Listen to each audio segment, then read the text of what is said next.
Good day, brothers and sisters. Welcome to Alex Sass Show here at the Glen Zone with Glenn Herring in Rome. And today, probably the most important subject, Hollywood. No, it's not really the most important subject, but it's affecting you all because how dare you? Netflix is running out of content. So is the rest of the channels that you're watching from, and soon you're going to be watching reruns of everything you hate. Well, maybe some things you love, and hopefully you get to watch that as well. But probably it's a good thing that this content is running out because none of that is that good. But although it probably is entertaining, and there's some really good movies out there still, but it's less and less. Glenn, what is your channel of choice? Do you have a streaming platform that you watch? That a trick question, big guy? Yeah. I'm not a follower. I'm a leader. I don't watch too much crap. Yeah, Hollywood. I said this a long time ago. Hollywood has collapsed. I also believe it's because it's been exposed with the pedophile network. One thing I would like to remind all our viewers is to go watch the movie The Sound of Freedom. By the way, that movie, which exposes all the pedophile network, it was Disney who had the rights to that. And this film was made 5 years ago, but they lost the rights to it, and now it's Angel Productions took it over, and they're scoring. And also Disney with the amusement centers, they're actually pretty empty because a lot of people have woken up to what's really been going on there, and their prices are too high, and they're pushing back against the indoctrination belief system and the LGBTQ plus community. And that's another company that once you go woke, inevitably you go broke. What's your streaming choice, Rome? Alex Sass Show, right? Yeah, you know what I mean? That's it. If I'm not on it, I'm not watching. No, really, I still watch old movies, man. Old movies, old shows. I don't watch the new stuff because, my eyes too open and I see the nonsense right away. So I'm still watching the Godfather Discerning series, the sagas. Yeah. Oh, I was gonna just say if you go on the island or into space and you can only bring one movie with you, what would be the movie? Ooh. One movie. I'll probably pick Godfather, the longest one. Yeah. And that way I get to bring all the sagas, saga 1, 2, and 3. Interesting. Well, to each their own. You know what my grandmother used to say? As long as you like it. No, I'm just kidding. So actually, let's straight back to the subject. Then, Barry Diller. Barry Diller is the chairman of AAC. It's basically a BlackRock of entertainment. He's basically, suggesting that most likely, or the chances are that the strike, actor and writer strike, because it started as a writer strike and now actors step on it too, and for good reason, right, Glenn? You keep telling me all the time because with all the AI and all the motion capture, the actors going to run out of the roles too because it's going to be all computer generated stuff, which already is. A lot of animation is in place for that, but most likely it could lead to the Hollywood's absolute collapse. I'm not going to play his video because it's clear, but is it done because of the strike or because the content is so horrible and people don't watch it? The perfect example is Indiana Jones. Like the most recent Indiana Jones, for example, the reviews are so terrible, nobody wants to go see it. And like you said, what outbidded that movie and what made already, I think, $83 million, and I didn't spend nearly as much compared to some of those superhero movies. And Sound of Freedom soars to $83 million as Dead Reckoning slips, right? I don't even know what the Dead Reckoning is. What is the Dead Reckoning? Is that the Well, it cost $25 million to make it, so that now so you're already looking at scored. your margin, yeah. They already scored, and that's before we went into international markets. But they don't want this movie to get out there. They're still fighting the globalists, the ones who are against this, because I've heard that in many movie theaters it happens often, always during people wanting to get to watch the Sound of Freedom movie, is they'll have a power failure. The air conditioning will break down. They just cancel it all of a sudden and give people a refund. Like there is a lot of opposition, yeah. Yes, to get this out there into the public's view and mainstream it for what it really is. But it's also what you're referring to is made outside of your usual channels, which is Hollywood and all the production that associated with that.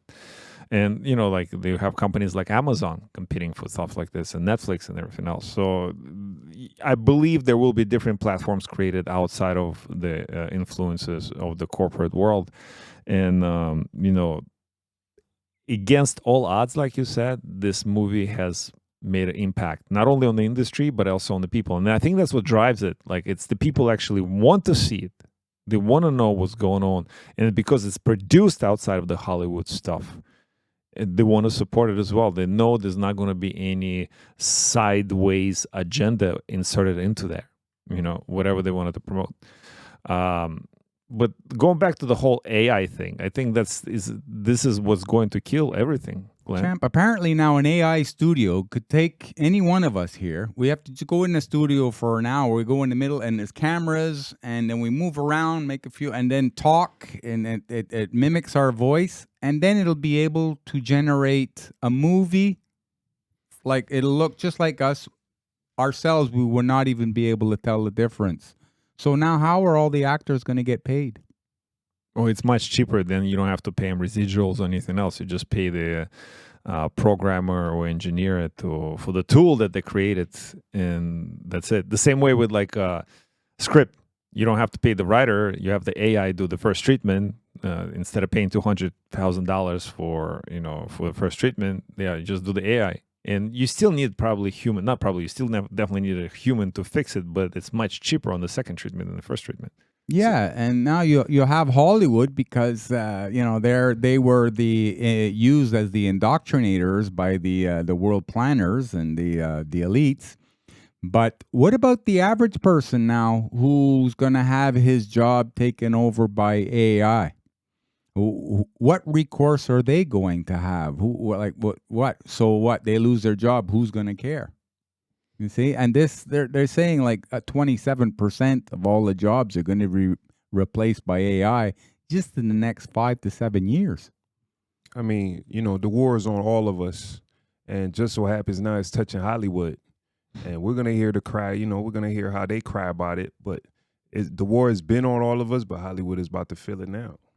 But it's also affecting not just Hollywood, right? Because you have all those supporting jobs. You have security, you have catering. You don't forget all the different departments. You have makeup, wardrobe, set, transportation. In a city like Montreal, which hasn't been huge on movie production here, which historically has been, if the studios stay empty, how many people actually losing the job? How many people are not making money, and they cannot put it back into the city economy? They cannot go back, send it into. They can't go back to the street dealer and buy cocaine, and then the street dealer goes to the bar and spends it. I don't know what the story is, but the economy has to continue to rotate, and it doesn't. And it's like Glenn, what you're saying is like, as the people increase mortgages, is one of the another elements in the equation is the people spend less. There's less spendable income in the economy, so the economy is collapsing. Yeah, like enjoy your summer, but when you look, you can see the economic clouds coming in rather quickly. And you'll see in the fall, there's going to be a lot of businesses going bankrupt. Personal bankruptcies will be increasing. Therefore, you'll see the unemployment rate tick up. And then you'll have less people being able to pay down their debt, their mortgages. So you're going to see more assets come on the market at lower value. And then the people who cause all this will come and buy all these tangible assets for pennies on the dollar. My question is to the panel. What is director Christopher Nolan? He did this. I actually want to go see that movie, Oppenheimer moment, and it's about basically the first nuclear, according to the historical sources, which we supposed to trust and believe. The first nuclear bomb that was created and built by the United States, and then consequently tested, and the older younger brothers were dropped on Hiroshima and Nagasaki. And Oppenheimer and Einstein was the people that created that, right, or helped to create this. The whole city was built in Nevada, right, I believe, Manhattan Project. So Oppenheimer was in charge.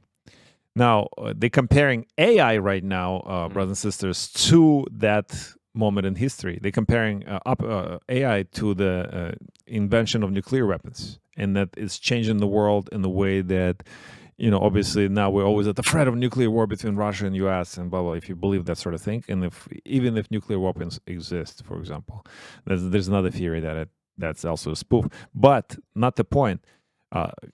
Christopher Nolan says the people that actually created AI, which I believe has been created a long time ago, and this theory is that AI has been here a lot longer than we think, and maybe AI has been around for hundreds of years, and from the previous reset. And maybe if you're not into this kind of thing, and it's just only happened with the with the invention of internet and computers and technology in the recent years. Do we hold people accountable that created a Skynet that's going to take over the world and make Terminators walk down the street and kill the people? Like, how do you do this? Like, my question is it even possible at this point to stop it, or are we about to meet Skynet and consequently Matrix? Glenn? Yeah, it could be like that, but I've also heard through the grapevine that there's something coming our way called, well, it's already running parallel, but we don't know it yet. It's called the quantum internet. And this is what's going to control all this AI a lot more, so we won't have our Oppenheimer moment that they're talking about. So I also believe there's a lot of good behind the curtains that are preparing for this, and for every bad move, I think right now there's 2 good moves being placed on the 3-dimensional chessboard in the game of life. What I see as a problem amongst the people is that we're so thirsty for these new technologies. We're blindly just sprinting towards them. And it's almost like nobody's seeing the trap that's set behind them. Nobody's seeing that this is a situation where employment and all the things that we mentioned about, we're the ones that's going to suffer in the end. But people who grew up on Instagram and all these instant gratification things are sprinting towards these tools, and we're going to get bit. Okay, so question is to Glenn. Glenn, is CBDCs, is that part of the quantum computing, or is it part of the AI thing? No, that's part of the AI thing. That's part of the globalist, the bankers, the central bankers who run the money of a country, which is the absolute control of the country. I'm not a proponent for central bank digital currencies. I do like digital currencies and the blockchain platform for the fairness, and takes away the power from the collective and gives it back to the people where it should belong. But there's going to be a fight for these central bank digital currencies, because that'll just usher in even more control by the elitists. If that comes in, in Canada, we saw a little bit of what a dictatorship and totalitarianism is when we had an uprising against Trudeau's form of governance, overreaching, and what he did was responded by locking down people's bank accounts, using the banking system against the people. The banks are supposed to be there for the people, not to be used against the people. So having a central bank digital currency, yeah, you can bet that's going to be used even more fold against the people. Okay. So you did mention that, well, if it's against the people, and we already see it's the war on people, and like the war in Ukraine is just one of the equations in dropping the overall value. They use the supply chains, now we blame Russia for everything, right? So it's the Russia's fault that Germans cannot afford vacations. That's what Berlin says. Berlin's military aid to Kiev, that's no joke. You can read it anywhere online, just Google it, should not be viewed as the cause of the country's economic struggle, the foreign minister has said. But, at the same time, the energy price is up, inflation is there, we'll call it stagflation, right? And it's Russia's fault, Glenn. Yeah, even in Montreal here, the bars are pretty empty. They're not making any money because the younger people don't have too much extra coin in hand. So they're going to blame Putin. It's Putin's fault, too, because of that.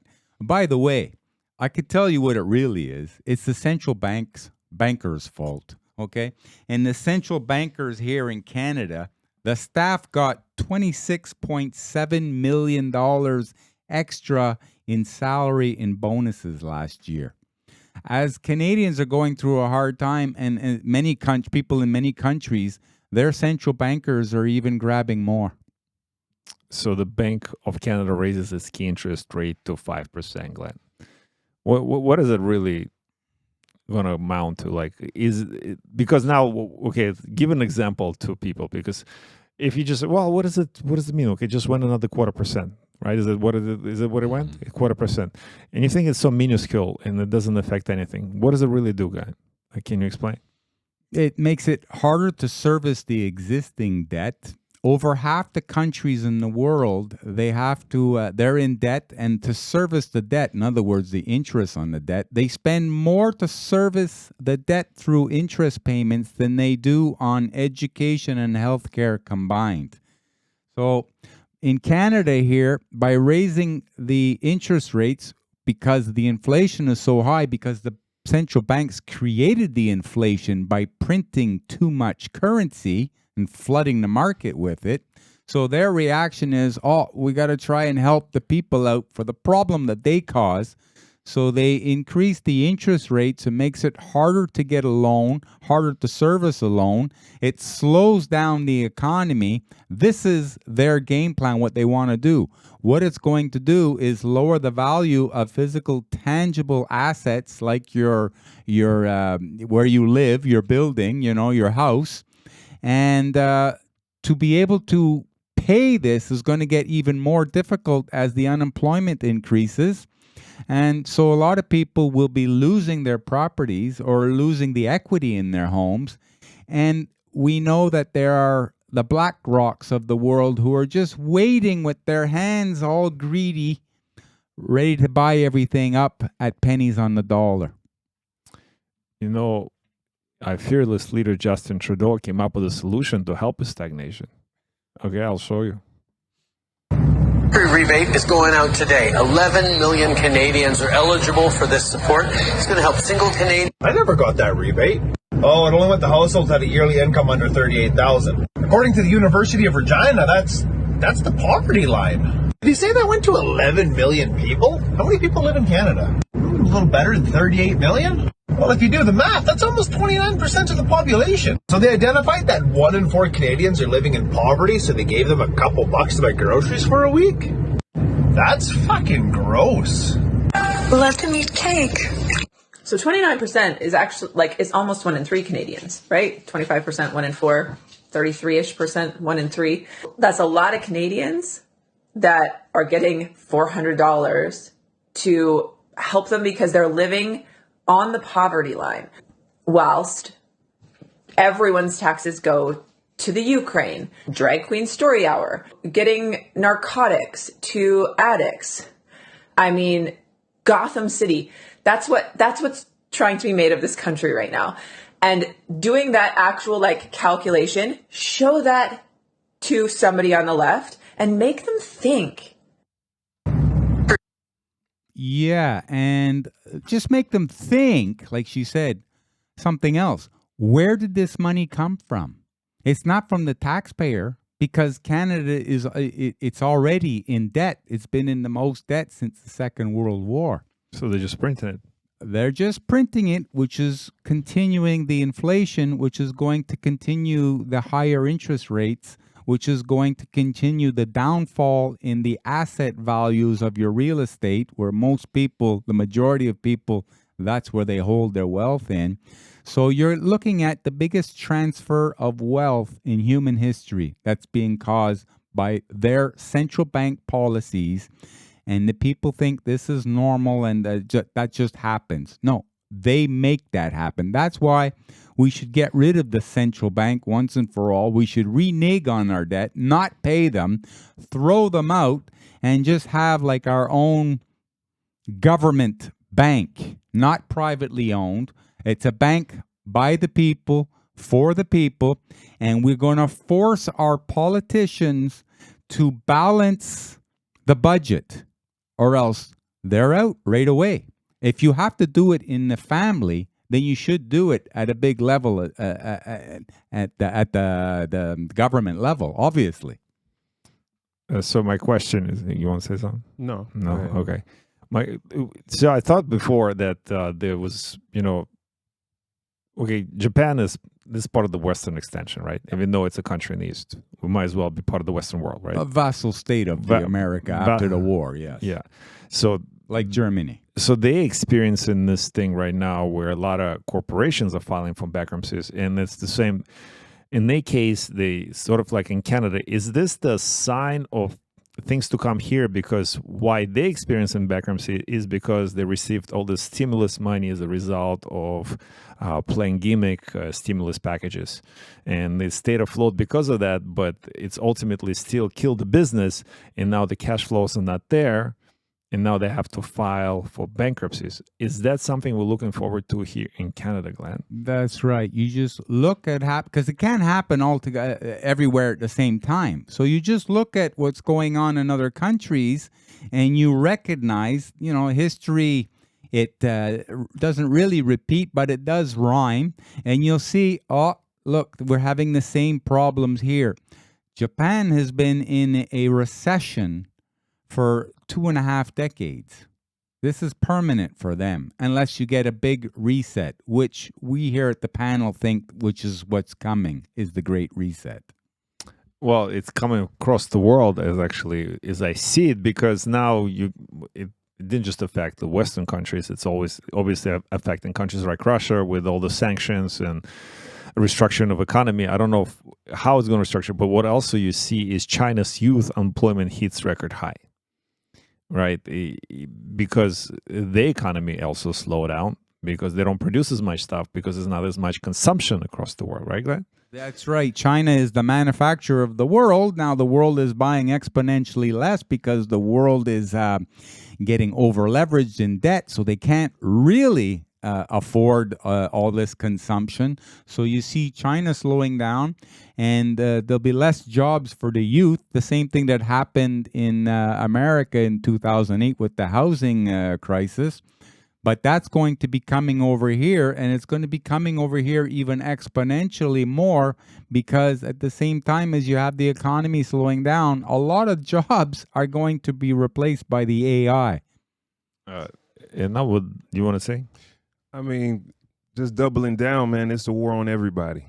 And if you think you're safe, if you think your job industry is safe, if you think you're in a position that this can't happen to you, it's coming right to your doorstep.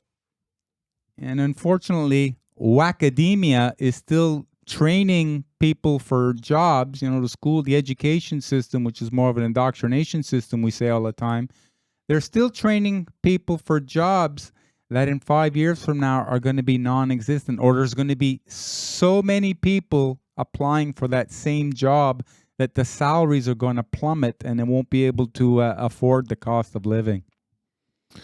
Well, how can they continue killing the economy, right? Well, they can straight up drop some bombs all over the world, but I don't think that's in the interest. I don't think they want to because they don't want to demolish the planet for themselves either, whoever they are, right? The captors, the slave owners, or whatever. So they just want to rein in the controls, and people like BlackRock, they will devalue the company like Anheuser-Busch by devaluing Bud Light, and then they buy out more shares, and then they can implement whatever commercial strategies as they please when they repossess the company financially. Now, I strongly believe that that climate change thing is not going away for a long time, and it's still, as far as I remember, since I'm a kid, that's global warming was the first thing, and then it changed to climate change because they can't really actually prove the global warming because the temperature has been dropping. But now, John Kerry, Glenn, what the hell is he still doing in the field? Like, why is he what purpose does he serve? Like, he's a clown. He's a Greta of the United States. That's right. John Kerry, he's been around for a long time, and he just keeps pushing his narrative. Obviously, he has a lot of personal wealth in the new, shall we say, climate environmental corporations. You know how he got his personal wealth? He married into it. Yeah, the McCain. Who? The McCain. No. He potato? bailed Teresa Heinz Kerry. Teresa Heinz. That's So right. the fortune of the Heinz ketchup. Oh, you guys didn't know, right? That's how he made his money. Besides some other political, dealings that I didn't know, champ. I don't use ketchup. I didn't know. because it's too much sugar. Well, it's not really that good for you. You don't. Yeah, you don't like the taste. Well, I don't know. I haven't tasted it in 25 years. Good for you. Good practice. But John Kerry went to China, and China's okay, this is the biggest crack, right? So the John Kerry is a big proponent for the carbon taxes, and if we don't get rid of the carbon, we're all gonna die tomorrow, right? And he went to China, basically. What that makes like a right idea. So if we pay carbon taxes here for the carbon that we release here via our human activity in Canada, U.S., etc. China's putting in more coal plants or more factories, and they don't care, right? So he went to China, and China's like, yeah, that's no concrete progress. Like, who cares? Why are you here? Like, they just blew him off, and again, it just proves this whole agenda is just nonsense. It's just a money grabbing scheme, and they all fly in the jet. If you are, by the way, brothers and sisters, to proponent for carbon taxes, stop driving the car. Do not get on the plane. Do not turn electricity in your house, because still, what is it, like 75% of electricity driven by coal plants or something ridiculous like that? Yeah, depending on what country in the world, but the emerging markets, the second world economies that want to come up for a better standard of living, they're going to look for the cheapest way to make energy. I mean, we did, so now it's their turn. So for, like you said, big guy, for every coal plant we shut down here, they open up like 11 in China. So that's a zero-sum game, and not the zero-sum that they're looking for. I want to close the show, but I just want to play, just a little argument. If you still believe that the carbon tax means something, and carbons is that bad in terms of like human activity specifically, the carbon is the thing that feeds our trees. And we need to, as a matter of fact, we don't do plastic anymore. So we're back to the paper bags at the grocery stores, and we use now wooden forks and knives at the fast food restaurants. So we actually need trees to sustain our service industry, right? So to grow the trees, we need actually higher carbon, right? But here's the thing with the carbon. It has very little to do with human activity. One volcano spews a lot more things out there, or like a forest fires that, natural, especially here in Canada. Okay, let's watch this real quick. Let's get back to the science of it. But it's not science. You're not quoting science. Well, you're the science expert. You got the political science degree. Look, let me ask you this. What's the consensus on parts per million of CO2 in the atmosphere? About 406 today. Okay, 406. Are you aware 350 being the level that scientists have said is danger. Okay, are you aware? 350 is dangerous. Wow. Are you aware that since mammals have walked the planet, the average has been over 1,000 parts per million?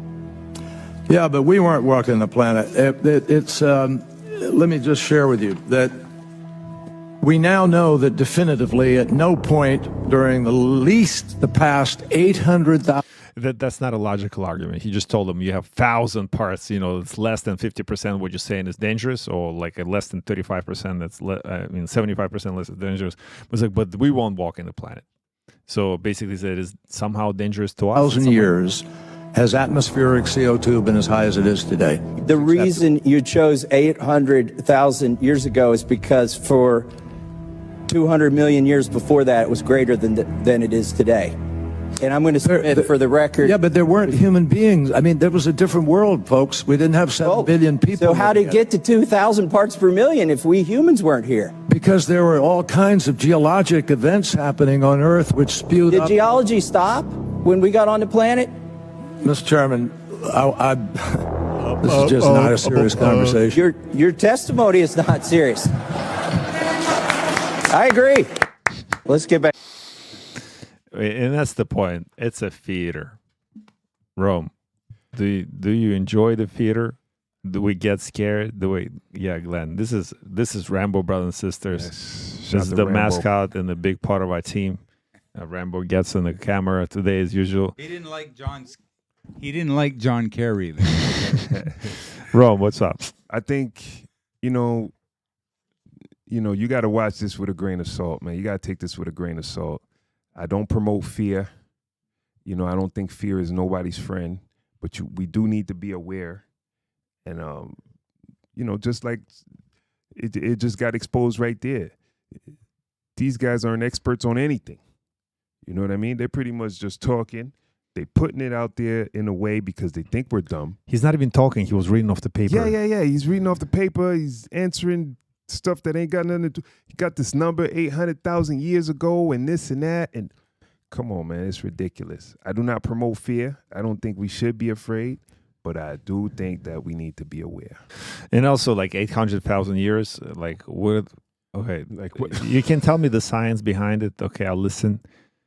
But people don't know what happened 20 years ago, and we have a recorded history of things within 20 years. Nobody remembers it, and the history constantly altered. Books are constantly written by the people who are in charge of printing presses, right? So don't believe anyone. Do your own research. Not even to cut you off. Yeah, do. But we've been made to believe a man with a suit. That man got a suit on, and he looks like, you know what I mean? Sounds like a fact. 800,000 years ago. He got a suit on and he got a tie. He sounds serious. He's got to be telling the truth. He knows what he's talking about. But he sounds serious, right? He's convincing. Absolutely. And, that's what they master. Professional bullshitter. Absolutely. You have a conversation with some of them, you realize they don't know nothing. Nothing. Brothers and sisters, and that's a good point. We here at the Alex Says Show is constantly discerning and invite you to discern with us. Please discern for yourself, discern with your families and your communities, because that's the only thing is left to do. Do not blindly buy into the stuff that's being sold to you, because all of it is poison in every form. Would it be food, air, or the news? Except Alex Says Show. Although we don't produce news, we just strictly observe them. Glenn, you have anything to finish? It's all good. No, you champ. You're doing a great job with this show. You know what? I'm privileged to be on here with you and with Rome, this is where it's at. This is the stuff that should be getting out there, and all good on to you, my brothers. Thank you, Rome, for coming here to Alex Sass Show at the Glen Zone. And it's my pleasure. It's my second home. Tell us about the book. Come on, man. You already know the humble hustler. Where get the book. Yeah, where hustling and entrepreneurship coincides. It's in the description. Get the book. We'll love you, brothers and sisters.